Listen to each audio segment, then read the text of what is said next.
அவர் கடந்த 3 ஆண்டுகளாக வீரபாண்டிய கட்டபொம்மன் ஐயானுடைய சிலை திராவிட மாடல் ஆட்சி அமைந்தவுடன் கிண்டி காந்தி மண்டபத்தில் நிறுவப்பட்டது.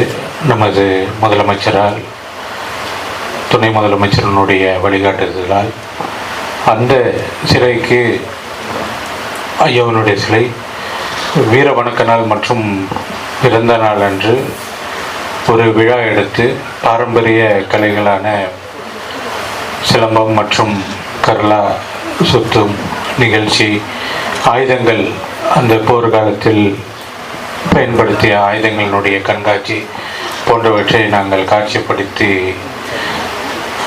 எல்லா தரப்பு மக்களையும் அழைத்து அவர்களை வணங்கி அவர்களுக்கு ஒரு சிறப்பு பரிசை கொடுத்து வருகிறேன்.